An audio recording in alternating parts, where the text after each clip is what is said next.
Welcome to Political Trade Secrets, an inside look at campaigns and politics, where we pull back the curtain, look under the hood, and investigate all aspects of politics and how elections are won. Now, here's your host, Dustin Olson.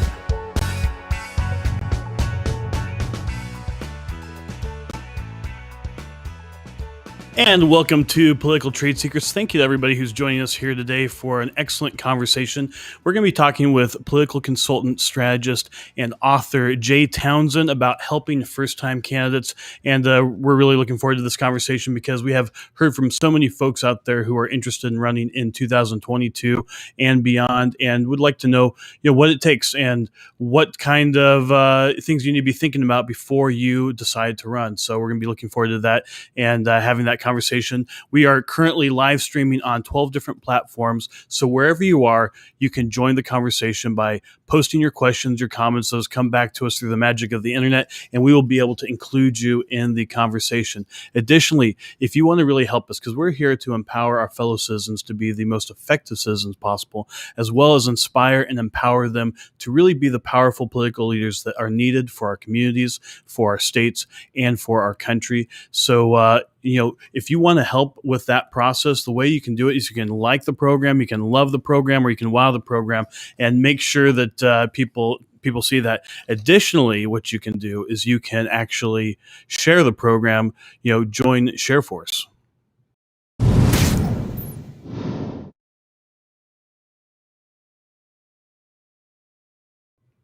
So join ShareForce, make a difference, reignite American patriotism. It's as simple as right down there's a button that you can push to share the program and to retweet the program, whichever one you're on. It doesn't matter. You can get this in front of it because who knows who you might inspire to step up and make a difference for their community. Now to the part of the program that I know that we've all been waiting for, that moment when we introduce the high priest of Ohio politics, the Buckeyes' best, America's sweetheart, Sean Bartley. Sean, how the heck are you doing today? Doing well. Good morning to you. Good morning to everyone out there. Looking forward to a great conversation today. I think this is going to be a lot of fun, and it's something that you and I enjoy talking about and talking with folks, particularly with first-time candidates and what it takes to run for office. It's something we do at Olson Strategist quite a bit. So really being able to connect today with a great guest is going to make a difference as well, to be able to really talk about this and see what's made a difference for first-time candidates through his career in politics, which is really great, and a storied career at that. So look forward to a great conversation. Yeah, I'm looking forward to. I just talking to him briefly beforehand, talking to him about the power of words and talking to him about the five legs of the stool for the message. We're going to have that conversation with him today, and any other tips for helping first-time candidates. I know that's something that we share a love that he has, which is helping first-time candidates, because there's they can actually they're willing to learn, and they haven't started a lot of the bad habits and everything else that might come with that. But I think people are going to really enjoy this. And additionally, if people are setting out there to make a difference in the world, what would you also tell them? Yeah, look, one of the great ways to get involved is to reach out to us. We can get connected with us. As I mentioned, Olson Strategies, we have these types of conversations. We would love to have that conversation with you. And then one of our great sponsors, Grassfire, canvassing, petitioning, live calling. Look, all of the one-on-one human-to-human interaction that you and your campaign can have, you want to make sure it counts. You want to have it done in a way that that respects you and puts your best foot forward. Grassfire is the way to do that. So visit them, www.grassfire.us. So really appreciate our sponsors. So go out and check them out today. Excellent. Well, thank you very much for sharing that. And if you want to be able to be a part of our community, the way to do that is to go to politicaltradesecrets.com. You can check out all of our previous programs. You can sign up to be a Political Trade Secrets Insider, get exclusive stuff. We send out our weekly insider email, which will be going out today. And we really do appreciate everybody who has joined this community and for being a part of this and for sharing it with other people. So go to politicaltradesecrets.com and join us there as well. And I'm going to be sending out a link later to Jay's website after the show and encourage people to go and check out his book and sign up for anything that he has going on there. And the way to make sure that you can get all of those resources from the show whenever we are on is to text me at 202-918-3345. Again, that's 202-918-3345. And everybody for the podcast, so you can hear it the third time, 202-918-3345. And make sure that you are able to get all the resources from the program. We'll send Jay's website out. We'll send out a link for his book and make sure that people can join his community as well. And so please do text us on that. And Sean, what would you like people to know about Jay before we bring Jay onto the show? Well, look, Jay is a speaker, speechwriter, wordsmith, communications coach, political consultant and strategist, and author who grew up in the Hoosier State and now resides in the heart of Manhattan. He's been at this. He's been working in this field for a long time and really been able to connect with candidates up and down the ballot.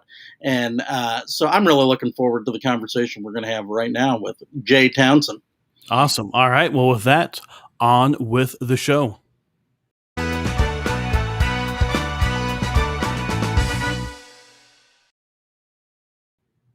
Mr. Jay Townsend, how the heck are you doing today? Hey, Dustin, how are you? Hello, Sean. Nice Hello. to see you today on this beautiful Friday where I am.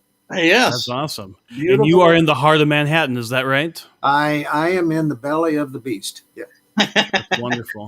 Well, you're originally a Hoosier, correct? I am.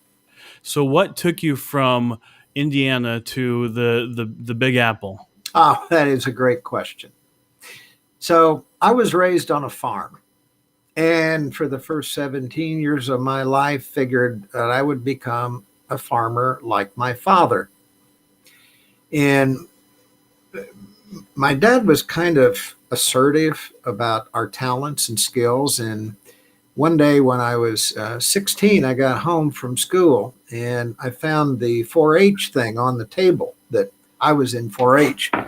And Dad had signed me up for something called public speaking, which was new at the time for 4-H. And he said, "You're going to do this." And of course, I complained mightily, whined, threw a fit, and it just made him more determined that I was going to enter the 4-H public speaking competition. Excellent. He was also a taskmaster, and as I prepared for this speech, he would drag me back to his bedroom right after lunch and make me practice it. Well, I was pretty awful at first, and then I started to get better, and the better I got, the more I wanted to please my dad. And long story short, I advanced all the way to the state finals and won the public speaking competition that year in the statewide contest. And they thought that was a big deal. And my reward for that was a week-long trip to New York City. Wow. I was 17 years old. And I remember that bus was headed up the thruway and I could see Manhattan off in the distance. And I'm sure to this day, there's an imprint of my face in that bus window. I was like Gomer Pyle. Shazam.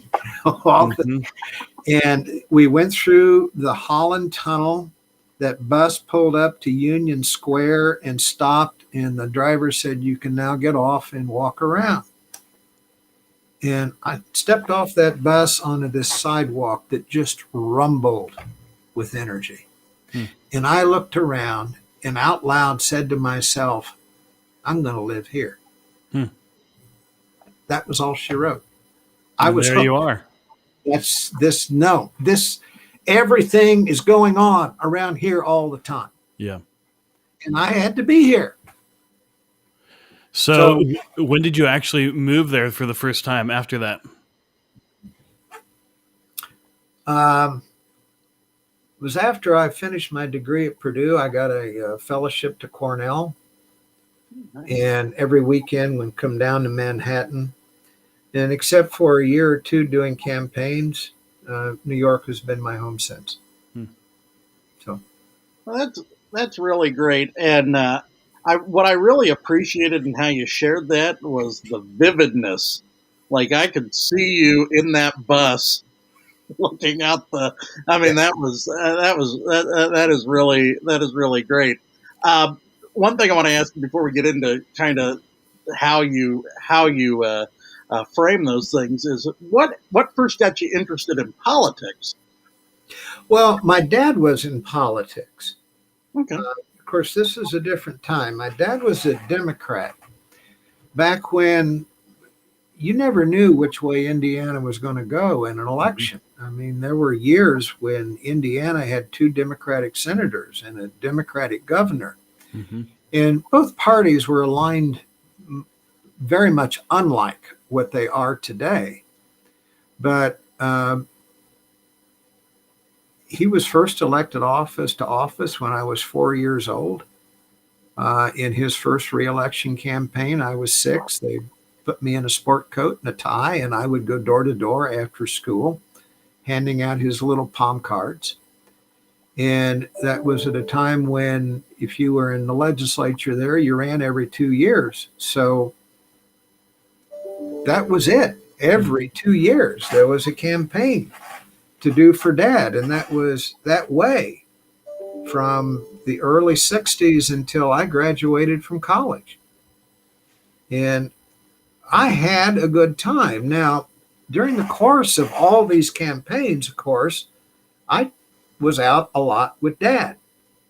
Well, Dad would share things with me. If I saw something I didn't quite understand or had a question about how someone reacted, Dad could tell me what they were communicating with their body. My father was an intelligence officer, and he had this ability he would turn the sound down on the TV and watch the body language of the person talking and would tell me, he'd say, all right, now they're lying. Okay, what he just said, he really believes. Yeah, he said that, but he doesn't believe it. Dad could tell this from body language. And reading body language is a really helpful talent to have in politics. Absolutely. So, short answer to your question is I grew up with it. Yeah. I got the bug. And I was the firstborn of 5 kids. So I probably got more face time with my dad than any other of the kids,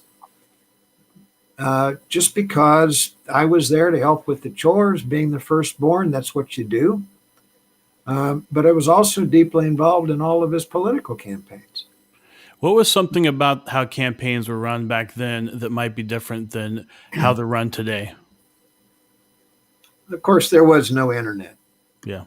Door to door was much more important then because you had a local newspaper, you had some local radio stations where you would advertise. But it was during a period of time when voters, if you took the time to knock on their door and actually engage with them, you could win as a Democrat in Republican neighborhoods. A Republican who was willing to do it in Democratic neighborhoods could also win. It was the personal connection. And I know we still preach it today, but in truth, we don't do it like we did then because we get to this idea that posting something on Facebook is just as good as knocking on someone's door. No, it's not. Yeah. All right. And I tell people sometimes they call me and they're all of 1,000 voters in their jurisdiction. And I'll say to them, there is nothing more important that you could do than creating a palm card and going and knocking on doors.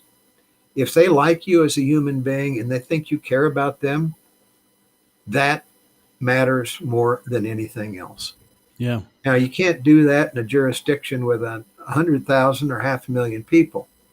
But at a local level, and truthfully, it's where you can get your start in politics and climb the leadership ladder simply by doing it with a lot of shoe leather and elbow grease. Well, you're really talking about that human connection. And one of the things that we've picked up on how your approach is, you really do connect with people. And we have a comment here from someone in the audience, Alex, who you know. It is so wonderful to have Mr. Jay Townsend joining us today. He has been a mentor to me since I first started running for office. He is a role model and inspiration to so many of us candidates. His group is called How to Win an Election. For those of you let's see where I got this here. For those of you who would like to join and get more resources from him, as well as join our discussions, thank you for coming on today, Mr. Townsend. Oh, So thank you, Alex. you're making that human connection today, not just at the door, but also through social media. So, and if anybody else wants to join and make some comments, I see Justin's comment there. Thank you very much, and you can post it wherever you are, and you can join the conversation. But I see you're still having that human connection with people, and you're having these conversations with new candidates to this day. Yeah, it is one thing that I insist on with any new candidate. Our first 2 or 3 discussions is about them. Mm-hmm. I don't start a conversation or coaching of a candidate by telling them, okay, well, go say this, go say that, and you win. I want to hear about them. I want to know what's deep down inside of them. And I have been told unbelievable things by candidates once they are comfortable with me. When you find that you're kind of headed in the same direction about wanting to lift people and help people. When candidates are willing to open up to you as a consultant and tell you some hard secrets sometimes, you come to know them very well, but it also establishes a bond between candidate and consultant. They trust you. And I have had candidates just completely break down on phone calls and cry their eyes out because it gets hard sometimes. I've had calls at 2:00 in the morning. Hey, I just wanted to talk. Really? Yeah. I've had candidates that say, well, I get up at 4. Well, okay, well, I do too. Well, good. Let's talk then. I've got one in the Midwest that likes to call me at 5:00 in the morning to chat about stuff. They become friends. Mm-hmm. It's not just client consultant. Truthfully, this is what. Oh my gosh! So hopefully we'll have Jay back, and we can if there he is. All right, perfect. They trust me. Mm-hmm. I can tell them whatever I need to tell them. I can be open and honest with them. And once you have a client who believes that you have no objective except to help them, you can screw up 3 or 4 times in one day and they'll stick with you. Mm-hmm. They will, because they have faith and trust in you. They also know you're human and you're not going to make every call correctly. Yeah. You can also have sometimes very difficult discussions with them over strategy, and they won't get pissed off and hang up the phone because they know you're telling them this because it's their welfare at stake. They know that it's about them winning an election and not trying to pad your pocket or please another client who may be off in the distance where you're trying to steer them in a direction that's not right for them. So if you can have a relationship with your client like that, it's a relationship that's bonded. Yeah. Well, it sounds like you've really built trust in that relationship such that you can really give them the straight advice that they need to be successful. Yeah. Now, where did you learn that? Like, what were the early campaigns that you were involved in where you started learning these skills?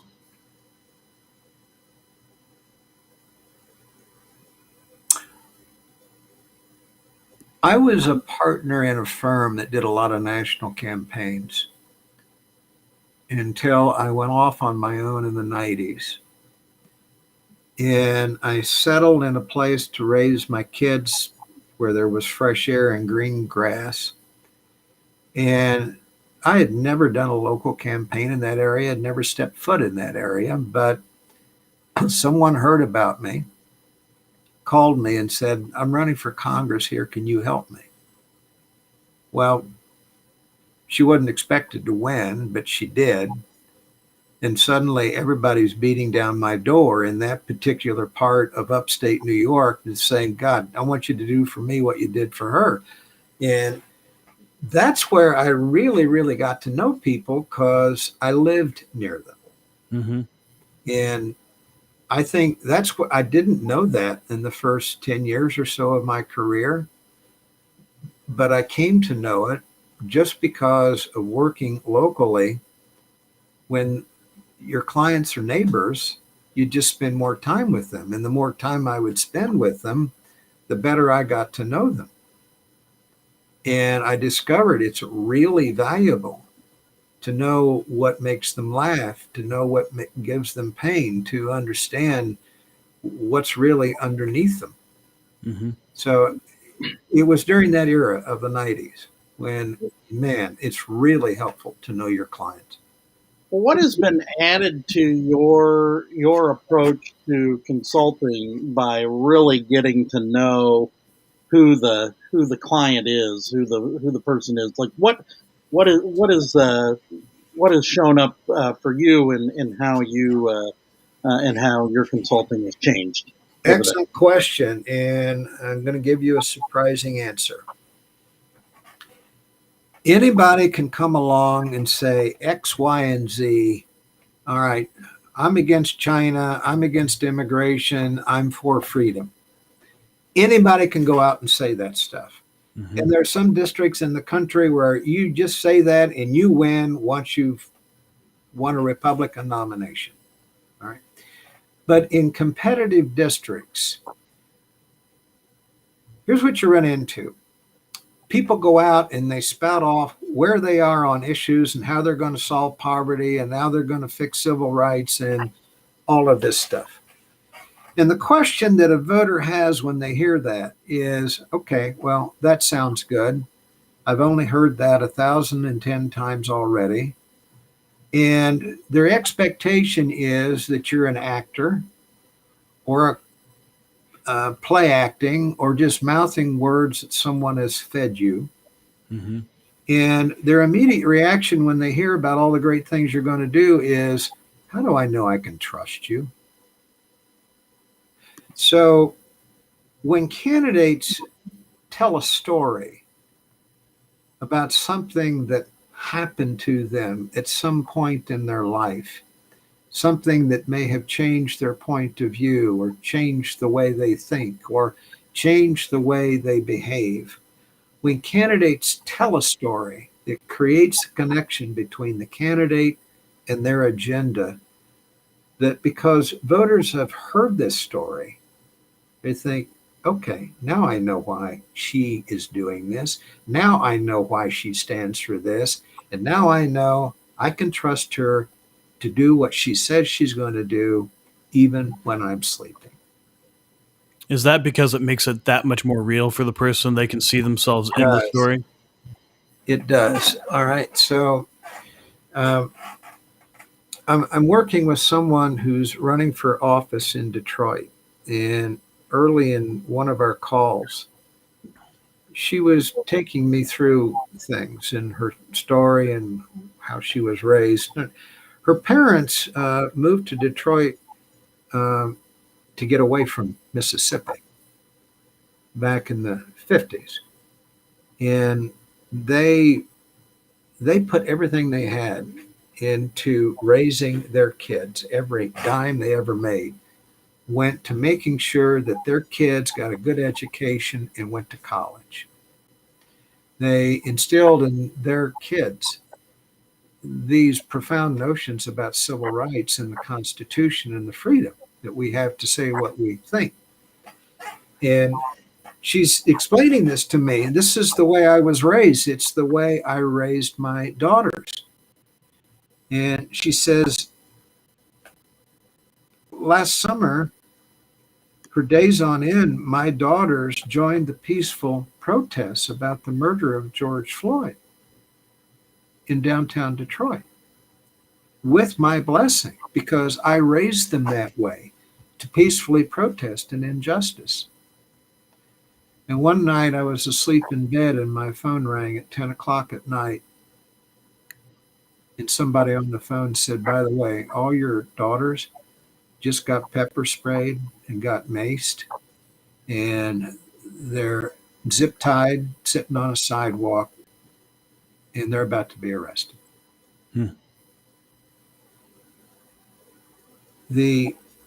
At the behest of the Detroit mayor, a month or two later, they hired a law firm in Detroit to go sue the protesters trying to bankrupt the organization and all the protesters.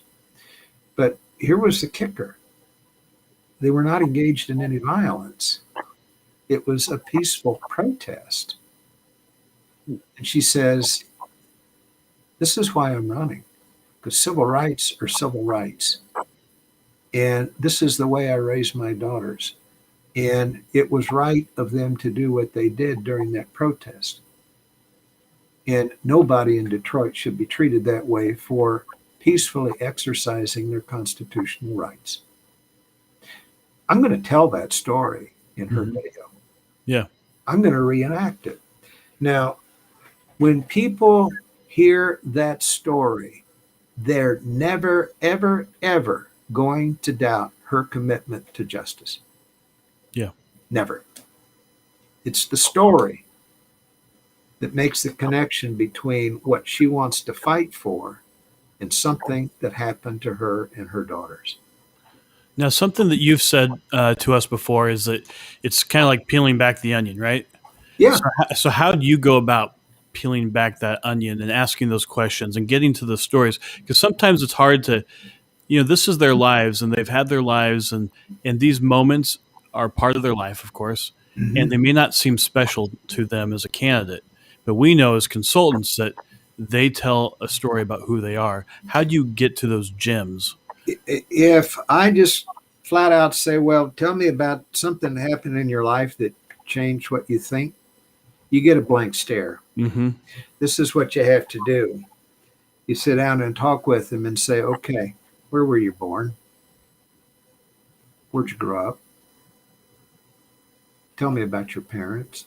Did you have any siblings? Tell me about your childhood.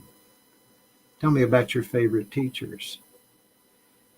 As you get them to talk about their journey through life, where they lived, when they were happy, when they were sad, the conditions in which they were raised, whether they had money or didn't, times of pain. What I will hear, I'll hear the story and they won't know that it's their story. Mm-hmm. Here it is. We're all human and we're in the frame. We're in the picture. We are the picture. You can't see the picture when you are the picture. Sometimes it takes somebody else to see what you don't. And the other thing about this is it's the discussion and the conversation where this ends up being revealed, because I'll compare this to a dinner party. We've all been to them where we sit around and we talk. And someone will say something or make an observation and it triggers a memory long buried in the back of our brain. Mm-hmm. Well, sometimes to find those stories, it takes the right kind of trigger, the right kind of reaction, the right kind of question to trigger a long dormant memory buried in the back of someone's brain. Yeah. And they're the story. They don't even know it's the story. Yeah. Yeah. And that's, if you can find this story, you can make a campaign. In the absence of any story, you're just another political candidate saying, I want to do X, Y, and Z. Mm-hmm. Yeah. Yeah. Well, and I think really getting that connection, and that's something that we get out of being able to tell the story and really get what's there and what is the motivation that has someone run for office. Like, what is the thing that would make a difference there? And so, really looking at this, one of the things when you were sharing the story about going to New York, it was very vivid, and it's one of the things I think in the conversations where have you seen really being able to paint that picture has made a difference for voters and for the candidate to really be able to say, yes, that's why I'm doing this. That's why that's why I'm taking, nights, weekends, making fundraising calls, doing all the things that people don't necessarily realize they're signing up for. I think there are elections where the outcome is very predictable just because of the partisan divisions, demographics, and so on. I think where you go to look for places where a story makes a difference are in competitive elections where it comes down to a matter of, I've heard all the back and forth. Ultimately, who do I trust here? Mm-hmm. One of the first people I ever worked for was a guy named Daniel Patrick Moynihan. I can't take credit for the fact that his story was told. I was a mere participant in one of his many cogs in the wheel, but it's where I first saw this phenomenon.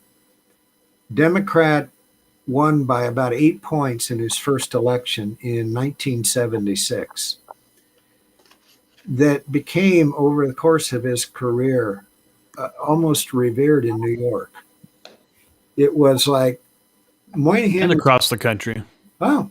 Moynihan was not in your face every day, but what I noticed is when Moynihan spoke, people listened because they trusted the guy. They trusted him to tell truth. And he lasted 24 years in a state that was trending Republican, yet he was there. And I can say it best. I was in a meeting with Warren Rudman once, and I said, just between you and me, what's Moynihan's reputation in the U.S. Senate? And he smiled and said, when Pat gets up to say something, we all sit there because we know we're going to learn something. And I thought that was the best compliment. But here it was, what was known about Moynihan's story is that he was devoutly Catholic. He was raised in total poverty. He got a job unloading ships when he was a teenager. He had absolutely nothing.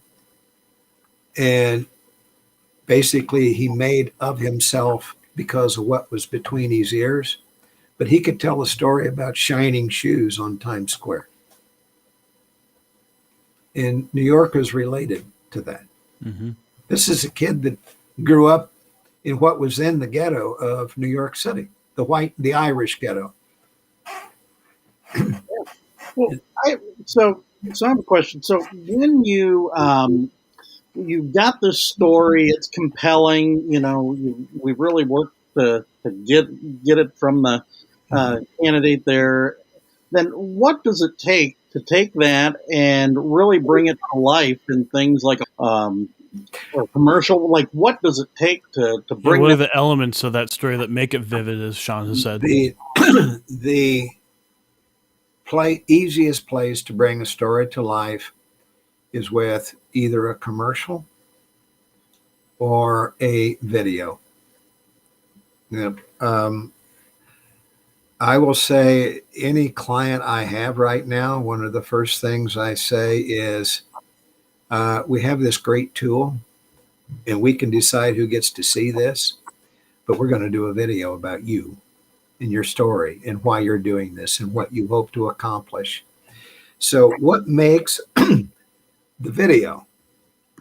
It has something about their biography, just enough that voters know they got their feet on the ground. It has something about their moral code, just enough that voters know that their values are in sync with theirs, the candidate's values. It has kind of an agenda about what they hope to do. Sometimes it has a contrast with their opponent, but I like starting a video with a story. Humans are conditioned to listen to stories. We just are. And when you start with a story that peels back the layers of an onion, a story that explains why they're doing this, why they want to do it, what's underneath it, that's when you answer the trust question. When you've answered the trust question, they're very receptive to anything else that you say. So I spent a lot of time early in a campaign driving home that story so people get a sense that I like this guy. I have a connection to this guy. I know what makes this guy tick. And voters will allow you to lead them when they have that kind of trust in you. So what are the elements of a story? What actually makes up a story?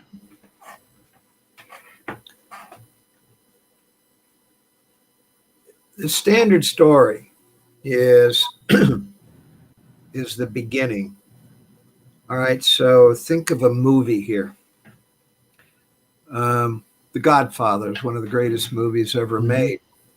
It began with a conversation with the Don and supplicant who wanted something from the Don. Now, if you'd never seen The Godfather before, you had no idea who this guy was. You didn't know why this character was in his office asking for a favor. You didn't know what their business was, but what it did is it pinpointed down into a conversation happening with a couple of people in the office, and then the camera came back and you saw that there was a lawyer in the room with the Don. You heard the back and forth on the conversation. You still didn't know that he was one of the most powerful mafia figures in the world, but that was the beginning of the story. And then the purpose of the movie was to peel back the layers to reveal the larger story of what this was all about. That's what we call a hook. So the example of the lady in Detroit, I can tell you the opening scene on that video. It's going to be a cell phone ringing on a bedside table in the dark of night. And you're going to hear the words. It's a parent's worst nightmare. The phone ringing in the dark of night. Someone telling you there's a problem with one of your kids. When we've done that, I've got it. It's a grabber. It's a hook. Nobody's going to turn off the video. Yeah. What is about to happen? So you apply the principles of movie making to videography in a political campaign. Start with intrigue. Start with the story. Draw people in so that they want to hear the rest of it. Yeah, I think that is the compelling nature of how this works, and really being able to tell that story in a way. And you know, and in commercials we have to do it in 30 seconds, so you got to get their attention quick. You got to hang on quick, and do all that. So you've actually written 2 books on what it takes to run for office, and really looking at that. One of the things that you mentioned is what are the you mentioned avoiding the pitfalls that first-time candidates in particular would avoid. You know, what is the first thing that you would ask or would tell first-time candidates? First and foremost is if you're married to someone or living with someone who wants absolutely nothing to do with a political campaign and doesn't want you to be gone, you've got to have a conversation because you cannot go through a hard-hitting campaign and come home to a pissed-off spouse every night of the week. Yep. Your life will be miserable. At some point, you'll want to throw it all in. And I learned that one the hard way once, filming commercials in West Virginia. And we'd gotten the crew there. We're shooting footage in the house and different bedrooms and so on. But we'd gotten there while the wife was at the grocery store. And she came home and found the back door propped open and all these electrical wires going through her kitchen into her living room. And in the middle of the shoot, she exploded. She lost it. And we were shooting, and she started screaming at her husband about doing this in her house. She didn't want him to run. And it just came pouring out when we messed up her life that day. And that's where I learned this. Oh my God, you have to have a spouse on board with this, because it's really difficult to go through a campaign if they hate what you're doing. Yeah. So you need to get the family finances in order. That's kind of basic. How many people have run out of, here's the thing that's guaranteed to cause domestic turmoil, is when you put money in a campaign and there isn't enough money left to buy milk. Bad. There are other things along the way that I forget everything that I put in that book, but you got to be conscious of, have you done anything that's going to cause you a problem? And it doesn't mean you haven't run, but man, if you've done really something really nasty and embarrassing in your life, you've got to explain it on your terms rather than wait on your opponent to explain it on theirs, because they're not going to be near as charitable about that mistake as you are. All right. You really need a budget. You need a campaign plan. You need a strategy. In my book, you got to figure out what this story is, because this story is great for any audience. Every TV interview, every newspaper interview, you can never repeat that story enough in the course of a campaign. So that book was kind of a checklist of, okay, don't make fatal mistakes to avoid, or the 10 worst mistakes I've seen candidates make. Basically, that's what it was. Yeah. It's just over a period of years, I saw terrible mistakes made and said, okay, don't make these.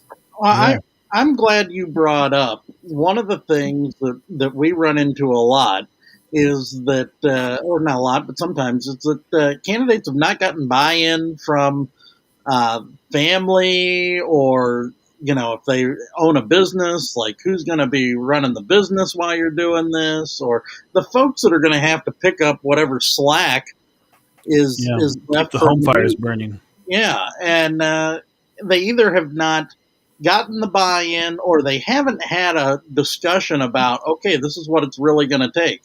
And you mentioned one of the other things, like it might take putting money into the campaign. And so that's a discussion that you want to have before you start, not 6 months down the road and you're in it and then having those conversations. But what have you seen on that in particular? On which part of it? Oh, just any of that. You can take from any of that. There are other things I can mention here. Candidates that are told to say something because it's going to get them votes and they don't believe it. Terrible mistake. If you don't believe it, you can't pull it off. Yeah. Voters are going to know intrinsically you don't believe a doggone thing you're saying if you're trying to fake it. You really do have to be who you are. You have to believe what you are saying. Audiences, and what you're saying needs to be relevant to the people you're talking to.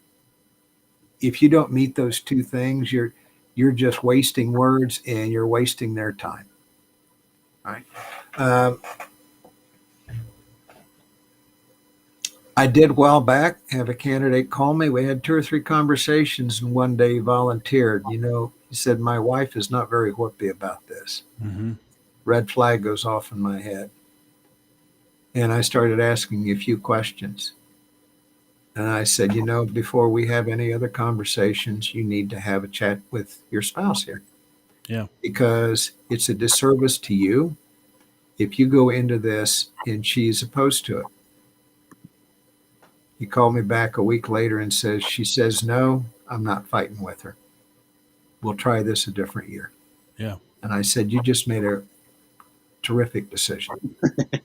Your life would have been miserable had you not done that. I have a question for you. If you've ever dealt with this, we not too long ago had a campaign where we got what we would call the counterfeit yes. Somebody who they said they'd have the conversation with the spouse. We said you need to have more conversations with the spouse, and it kept coming back. The spouse was 100% on board, Mm-hmm. and the spouse was not on board. But every single time we asked, I don't know, it's been like a dozen times, and maybe we unconsciously knew that it was maybe BS, the answer we were getting, but it ultimately blew up the campaign Mm-hmm. by the end. And even on some things, you got the sense that maybe there's counterfeit yeses on even positions and whatnot, that maybe this person just wanted to say whatever they thought needed to be said to get the votes. Have you ever encountered that, and how do you uncover that? I ask questions. All right. So first thing in a relationship is must establish a rapport and a certain bond. Mm-hmm. Because otherwise, when you ask a tough question, you're not going to get a straight answer. They're going to BS you. Yeah. They have to trust you enough to be honest in their answers. And they have to trust you enough that you can tell them that their thinking is off. Like, you can say all of this stuff, but do you realize that in the district where you live, that you will not get any more than the base vote if that's all you want to talk about here? Mm-hmm. Do you have anything else here that you'd be willing to discuss? Because that kind of message here is not going to work in your district. Do you want to win or do you not? Mm-hmm. And it's sometimes moving people past what they think they're supposed to stand for into something deeper. So it's a matter of talking with people and moving them. I kind of know that it is what it is, depending on the jurisdiction you're running for. Running in a Republican district in New York is not like running in a Republican district in Mississippi. Mm-hmm. New York in the Northeast is not Alabama or Mississippi or the Panhandle. It's not Iowa. It's not the Rust Belt. It's not the Bible Belt. So it's sometimes realistic stuff that in terms of what you're promoting in the course of the campaign and what you're wearing on your sleeve and where you choose to separate yourself from your opponent on policy issues of our time.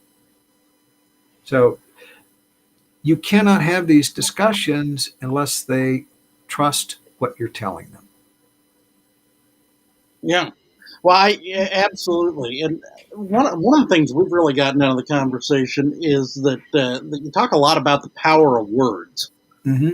And do you think that is something that's missing in our politics, is that candidates or elected officials don't even realize how powerful their words really are? I miss the poetry. Mm-hmm. I think we'd be better off if there was a little bit more poetry and vision and aspirational stuff to our discourse in the marketplace of ideas. The internet hasn't always been around. There were times when newspapers were not here. There was a time before the printing press. But one, in fact, about the only constant since humankind learned to speak for words. And I think it was Kipling. I saw one of his quotes once and said, words are the most powerful drug humankind has ever known. They've started revolutions, they've won wars, they've started wars, they have led to annihilation. They have lifted billions from poverty. So I know we get so caught up in the bells and whistles of all of the ways to execute a message in social media and posts and all of this stuff. The reason it washes over so many voters is quite often the words have become old, tired, and trite, and they're not using words that have any power. Mm. So I've always had this view that the most important component of a campaign are the words you speak and the way you speak them. When was that? What was the moment that you really got that? The event, the historical event. Uh, well, I'll volunteer my own, what I call signature story. Hmm. Uh, my father insisted at an early age that I be well read. He consumed news. He expected me to. He expected me at the dinner table to know what had happened in the world that day. And I was 13 years old, and knowing that I'd probably be quizzed that night by my father. And I got home from school to get ready to do my chores, and I saw the newspapers all over the kitchen table. And I noticed that Senator Robert Kennedy was to be in Indiana that day campaigning for president. It was 1968, and he had entered the presidential contest. And so I thought I'll finish my chores early, and he'll be on the evening news, and I'll see him on TV. Well, I turned on the news at 6 o'clock, and he wasn't there. Instead, what I saw were footage of cities all over America where it was rioting and burning and looting. And then came Lyndon Johnson demanding law and order and pleading for calm.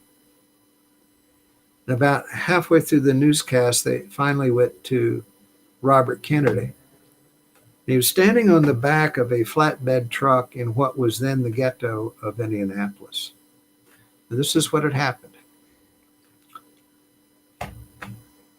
Martin Luther King had been assassinated. Violence had broken out in every major city in the country. Kennedy had landed in Indianapolis. He got a call from Mayor Dick Lugar at the time and said, "We may have violence here. I'm going to ask that you go to your hotel room and just lie low for the evening." And Kennedy said, "I'm not doing that. I'm going to go talk to some people who are in pain." And he went to the ghetto in what was then called Center Township in Indianapolis. And he got on the back of that truck. And here he was surrounded by a crowd, one of the few white people there. And he got up and he started talking about what Martin Luther King meant and how he preached nonviolence and the good that he had done and how he'd been such a champion for the United States and all that he accomplished with his message of nonviolence. And he talked for 5 minutes or so and basically said, I know the pain that you are in. And I know the temptation to lash out in anger. I know it because a white man killed my brother. But I can't go through life hating all white people because of what one white man did.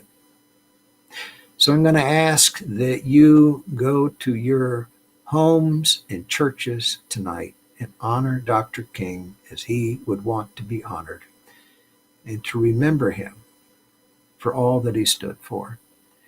And here was the kicker. In this setting, Kennedy started to recite Aeschylus in this crowd. And he ended his speech with, even in our sleep, pain which cannot forget falls drop by drop upon the heart, until in our own despair against our will comes wisdom by the grace of God. I'm a 13-year-old kid, manure on my pants, and I'm watching this on TV, spellbound, as these people quietly left. Indianapolis was the only major city that night where there was absolutely no violence. And I didn't realize what I had seen until about 4 years later, as it just seared my brain watching that. And then it finally dawned on me. This is why it was so powerful to me. I saw words change the entire course of a city. That's when I knew that is where the power is in politics. It's the words that candidates say and the way they say it. That is more powerful than anything else you could do. Well, that is, thank you for sharing that. You can see in the comments from the audience, Adam has a couple of great comments from what you just said. Words have great power. Our story can change the world. Deborah says, nice topic. People are really moved by that. No, and thank you for sharing that, because it really does have power. And what is as we begin to wrap the program, what do you recommend to these first-time candidates, or to any candidates, really, anybody who's an elected official, to bring that power of words into their agenda, and to bring it into our politics? Like, what advice do you have to them today to bring that poetry back? Your own words are the most powerful thing. Whether you're plain spoken or eloquent by nature, the power of your words are the authenticity that you display as you say them, whether it's plain or fancy, whether it's poetic or the language that you would use with a high school audience. So what I first ask people is, okay, you want to run for this? What do you want to accomplish? I can ask that question in a dozen different ways, but is there a wrong that you want to right? Is there an evil you want to eradicate? Is there an injustice that you want to correct? Would you like to improve the standard of living of people in this jurisdiction? And if so, how would you do that? To me, it's my acid test. If they don't have an answer to any of that, they're not ready for me, and I can't do much for them. If they have good answers to that, I don't care about their party. If they have good answers to it, then I say, okay. Now, for you to believe that today, something happened in your life that made you feel the way you do about these issues. Let's talk about your life. And I'll find the connection to what they want to do to something that happened in their life. And then we got the story. So what I would first suggest is, if you want to try this on your own, go make a list of 10 things that you'd like to do if you had a particular political job. Don't go read the papers. Don't go look at what other candidates say. Just put it out your heart. What if you could wave a magic wand? What would you do? Specifically, what would you do? How would you do it? And once you have your list, then go back and start thinking about times in your life that made you put that item on the list. What was it? If you're saying, cut taxes, what happened? Were you overtaxed? Did you see somebody who was? Did you see somebody who lost their business because of a tax burden that they couldn't keep up with? Or a business owner who had to lay off employees because it came a choice between a job and a tax bill? If you said, I want to make it easier for kids to go to college, well, why? Did you know somebody who couldn't go, who should have gone? Did you see somebody who didn't have a career because they missed out on that opportunity? Did you meet somebody who deserved to go but couldn't because of the circumstance of their parents? In other words, for everything that you have on this list of things that you want to do, there's a reason there. And that reason is somehow connected to something that's happened on your own journey. Quite often, that's where you can find a story. Oh, that's what you want to do? Tell me why you want to do that. Well, the answer's there if you go search your brain. If it's really you making the list, like I say, don't go look at what other candidates did. Tell me what you want to do. Yeah. Well, that's thank you very much for sharing that. And is there any final thoughts you'd like to share with the audience? And also, really, what's important is if people want to work with you, how can they go about doing that? Well, one is I have an email address I'm willing to share. I think it's on the screen, isn't it? It is. All right. You are free to email me and just say, would love to talk. And what will happen is I'll email you back and suggest 2 or 3 times that we might.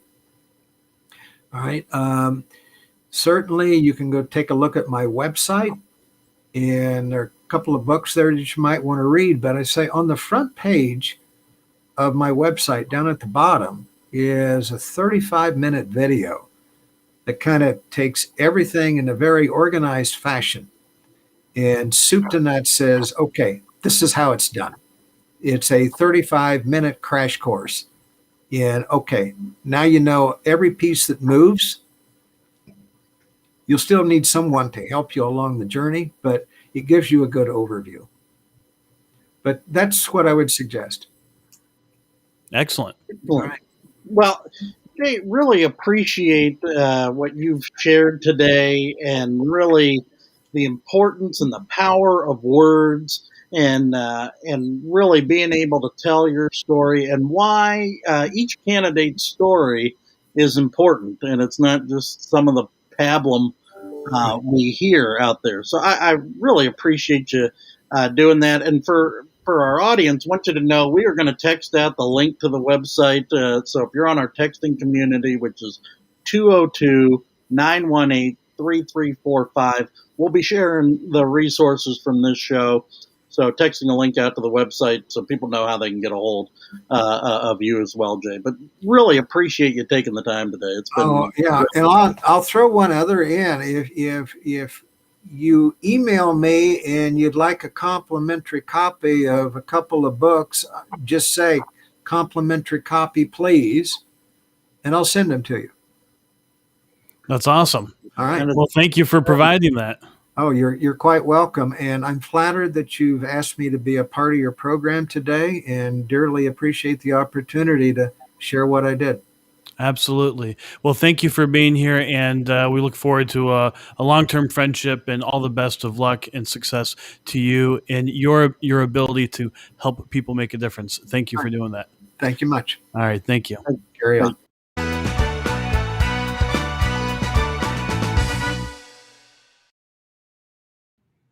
Well, that was a lot of fun having Jay Townsend, political consultant, strategist, and author on. You can go to jtownsend.com. You can email him at j@jtownsend.com, and be sure to let him know you want to talk with him. And as he said, he would be willing to send you some of his resources to help you on your journey and along the way. I got a lot out of that, and really the power of words, the structure of a story, and the elements of a message and how to bring that into it. I think he's done a lot of deep thinking on this, a lot of great experience to be able to help so many people make a difference in their communities. Yeah, well, I really appreciated how generous he was with what he's seen work and not work in campaigns, and then also really just the importance of connection with people. I was really struck by that, so I really appreciated that. I thought he did. I thought it was really great to hear that from him, and so I think there's just thought it was a wealth of knowledge to be able to do that, and I was really struck in some of the similarities, and and how we and a little bit of how we do some things differently. But I thought it was really great being able to hear another consultant's perspective on that, and particularly how it matters in communication. Yeah. Well, so we're going to send out the resources. Of course, you can just text them, but we'll send out you can send him an email, but we're going to send out a text with his email, with his website, and a little bit about him. So please do text us at 202-918-3345. Again, that's 202-918-3345. You'll get a text back with a link. You opt in once you click on that link. And after that, you're getting text directly from me and Sean. You can communicate with us all day long if you'd like through that text, but we really do appreciate it. And then additionally, if you'd like to join us at politicaltradesecrets.com, become a Political Trade Secrets Insider and get exclusive stuff. We'll be sending out the weekly email here shortly, and you'll be able to get, actually we have for today's email, all the different specific topics that we've gone into, some communications tools, various messaging tools that we've talked about recently, and we're going to have that in today's email. So thank you very much to everybody who has joined us there. We've had quite a few people in the last few days sign up to be a part of our Political Trade Secrets Insiders. We really do appreciate that. So thank you for it. Yeah. And look, we've got some great shows coming up, Dustin. We're going to be we're going to be talking about redistricting and really what's going on, what's happened there in the last. We had the census come out and do that, so we're really looking forward to that. And then, so we're going to be doing that, I believe, on Tuesday. So we're gonna have a panel of experts who, people who've led some of the committees who deal with the kind of the ever-changing congressional map and how that's going to be impacting folks. We've reached out to some people who've been involved in various redistricting in the past, but it's going to be great. We're going to have a panel of folks together to have fun having a conversation about this topic on the census, redistricting, and the changing congressional map and how the math has changed. And if people really want to step up and they really do want to make a difference in their community and they want to lead, what are some of the resources and tools that they could partake in? Yeah, reach out to us at Olson Strategies. We'd love to have a conversation with you about what it takes to run for office, similar to some of the things we talked about right here today. So you can email me at Sean, SEAN, at olsonstrategies.com or Dustin at olsonstrategies.com. Visit our website, which is olsonstrategies.com. We'd love to have that conversation with you. It is something we're passionate about. I think that's something that you could see in the conversation today. We really do. Wherever you're running up and down the ballot, or if you just want to talk about how you can make a difference for your community, your state, the country, or even the world, and what that might look like, give us a call, shoot us an email. Love to have that conversation with you. Could you imagine if somebody had the campaign team of Jay Townsend, Sean Bartley, and Dustin Olson? That would be the most fun campaign ever, and that would be great. So maybe that's in your future. Yeah, I can't imagine somebody being more empowered to take what we got today, and some of the things that we do with really having every campaign tactic that you can have available to you by working with us wherever you're at. We can really make that difference for you. So do reach out. Absolutely, it would transform your campaign for sure. Yep. Then, and look, and if you are one of the ways that we reach out and connect directly with voters is through text messaging. Everybody has this right by their side. So you want to make sure that you're connecting with people right where they are. 82% of people open every text message they get. With 10-cent texting, you can have image, GIF, short video right there in the body of the text message. So don't miss your opportunity to connect with voters right where they are. And you can even have interaction with them and one-on-one. Texas municipal elections, they're voting tomorrow. It's amazing. The last day of voting for some of their races, Dustin. And there are people that are texting back and forth, texting like, here's where you go vote. people say, oh, I didn't even know it was election day. What else do I need to know? And they're actually having conversations with them right there by text message, and something's going on right as we're talking. So it's pretty surprising. I never really expected this a couple of years ago, but texting is actually a place where you can actually have real human connection if the campaign's willing to have the conversations back and forth with people. And then with the rich media, you can actually tell a story. Having a GIF, it's much more than even a direct mail piece could tell a story oftentimes. But when someone responds back, an actual human responding to them and answering their questions and having a conversation with them, people are blown away that they're actually talking to a real human being.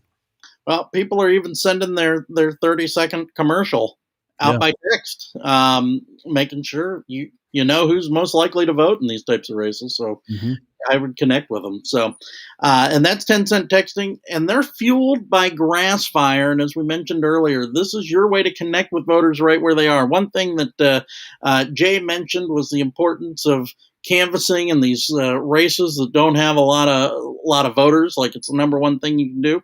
Well, it is one of the most impactful ways that you can connect with voters. And how do you do it on scale when you're talking a bigger race? Well, you really need to reach out to the professionals at Grassfire. Canvassing, petitioning, live calling, it's really your way to ensure that you are having the impact with all of these, with the one-on-one human-to-human interaction. And Dustin, have we ever had anybody win who wasn't on the ballot? Nope, never. It's never happened to my knowledge. So guess what? You need to make sure that you're on the ballot. And in over 60% of states, the way you get onto the ballot, or one of the ways you can get onto the ballot, is by petitioning. So make sure that you're doing it right. Make sure you're doing it legally, and make sure you're doing it with folks that are going to put the best foot forward for you. And that's what Grassfire does better than anybody. So how do you get to them? www.grassfire.us, and schedule your complimentary consultation there today. Awesome. Well, thank you very much for sharing that, Sean. Thank you for all that you contributed today for this episode. Thank you to Jay Townsend. Thank you to everybody for the great comments and questions. Today, I can tell that people were moved by what we were able to provide for this episode, and thank you to Jay Townsend for providing that. We really do appreciate this opportunity to have this conversation with so many people, and I hope that if you're a first-time candidate right now, after having listened to this conversation, that you're taking seriously the opportunity that you have to serve your community, to make a difference, and to be a part of our movement to reignite American patriotism. And thank you very much for your willingness to do that. Sean, any last thoughts? Really, we just want to thank everybody for joining us, for the comments, and we really do appreciate you being there. And for those listening not live, we're going to come back and answer those. So do leave your comments, and we'd love to have that, and we'll continue that conversation offline with you. Excellent. Well, thank you to everybody. We will see you again Monday at 11 a.m. Eastern Time as we have another Political Trade Secrets. Thank you very much. Have a great weekend.